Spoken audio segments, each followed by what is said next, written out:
जब चोर ने जो है सच बता दिया तो दादी क्या कहती है, हुआ करे कि होगा चोर। माँ जी ने कहा, प्यासे को पानी तो पिला। कि प्यासे को पानी पिलाना क्या है, धर्म का काम होता है। चोर है तो रहा रहे, मुझे पानी तो पिला। पर देख, मेरा धर्म ना बिगाड़िए। लोटे के मुंह से कपड़ा न हटाइयो, हाथ रगड़ कर धो लीजिए और पानी कपड़े से छान कर भरियो। साथ में जो है उसको सारी एडवाइस दे देती है कि ऐसा ऐसा करना, कि हाथ धो लेना और लोटे में जो पानी है वो छान कर भरना, कहीं मेरा धर्म भ्रष्ट कर दे। आप चोर के हाथ का पी लोगी? तो कहता है कि क्या आप चोर के हाथ का पानी पी लोगी?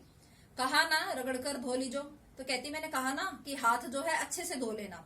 सब नाच गाने में लगे हैं, तेरे और भगवान के सिवा कौन धरा है जो मुझे पानी पिलाएगा।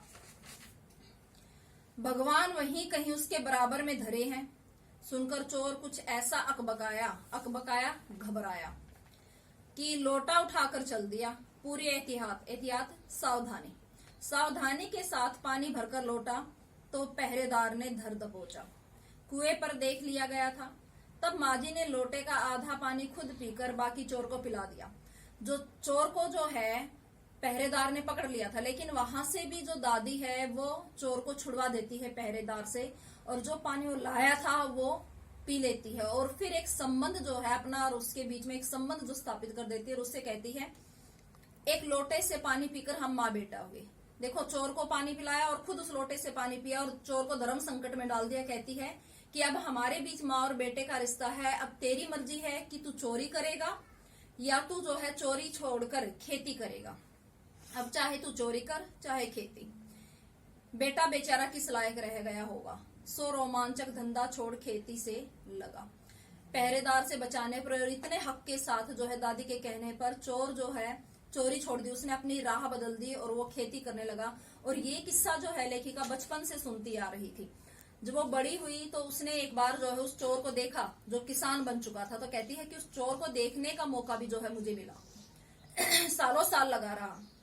जब मैंने उसे देखा तो बड़ा भला मानुस बूढ़ा लगा, बूढ़ा हो चुका था, डरा सा, हैरान सा।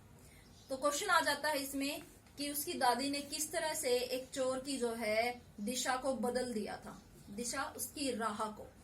तो इसमें से आप लिख सकते हो कि कैसे जो है उसको जो है एक हक के साथ वो पानी लाने के लिए कहती है और उसको जो है जो एडवाइस देती है कि हाथ धो लेना और पानी भरकर इस तरह से लाना। और फिर जो है एक ही लोटे से दोनों पानी पीते हैं, चोर से बचाती, पहरेदार से बचाती है। और उसके बाद जो है उसके और अपने बीच में एक संबंध जो है बताते हुए कहती है कि माँ बेटा बन चुके हैं, अब तुम्हारी मर्जी है। तो इस तरह से जो है वो एक चोर की राह बदलकर एक किसान बना देती है। अब खानदानी विरासत कहिए या जीवाणुओं का प्रकोप, उन दो सनकी बुढ़ियों के बीच में भी अच्छी फंसी। एक तरफ माँ जी के चलते अपने लड़की होने पर कोई हीन भावना मन में नहीं उपजी। घर में 5-5 लड़कियां थी, लेकिन कभी भी घर वाले जो है उनके साथ कोई इस तरह का व्यवहार नहीं करते थे कि लड़कियों के मन में हीन भावना आए, उन्हें ये लगे कि हमारा लड़की होना अभिशाप है। घर में जो है उनको पूरा आदर दिया जाता था, उनके साथ जो है लड़कों के समान ही व्यवहार किया जाता था। दूसरी तरफ नानी के चलते देश की आजादी को लेकर नाहक होता है व्यर्थ में, बेकार में रोमानी ही रही। अब आगे इसने वर्णन किया है 15 अगस्त 1947 को, जब देश को आजादी मिली, या कहना चाहिए जब आजादी पाने का जश्न, आनंद, उत्सव मनाया गया, तो दुर्योग, दुर प्लस में योग, दुर क्या हो गया उपसर्ग और योग क्या हो गया मूल शब्द। दुर्योग से मैं बीमार थी। जब देश आजाद हुआ और जो है सब दिल्ली में जो है देश की आजादी का उत्सव मना रहे थे, तो उस समय लेखिका जो है बीमार थी। घर के सभी सदस्य जो है उस उत्सव में शामिल हुए थे, लेखिका नहीं जा पाई थी। उन दिनों टाइफाइड खासा जानलेवा रोग माना जाता था, इसलिए मेरे तमाम रोने धोने के बावजूद डॉक्टर ने मुझे इंडिया गेट जाकर जश्न में शिरकत करने की आजादी नहीं दी। क्वेश्चन आ जाता है कि 1947 के बाद देश के आजाद होने पर जो है आजादी का उत्सव कहाँ मनाया गया था और कैसे मनाया गया था। तो कहाँ मनाया गया था, इंडिया गेट पर मनाया गया था। और लेखिका ने जो वर्णन किया है उसको ध्यान से सुनो।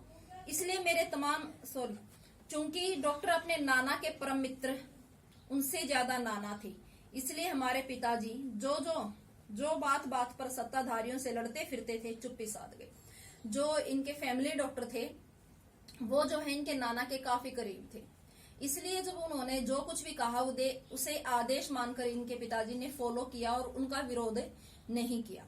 मैं बदस्तूर रोती कलपती रही, बद प्लस में स्तूर, बदस्तूर लगातार, लेखिका जो है लगातार रोती रही। किस लिए? इंडिया गेट पर जाकर आजादी के उस जश्न को, उस उत्सव को देखने के लिए, क्योंकि वो भी खासी उत्साहित थी और परिवार के दूसरे सदस्य भी जो है वहां जा रहे थे। इसलिए लेखिका का मन वहां जाकर उस उत्सव को देखने का था, इसलिए वो जो है लगातार रोती रही।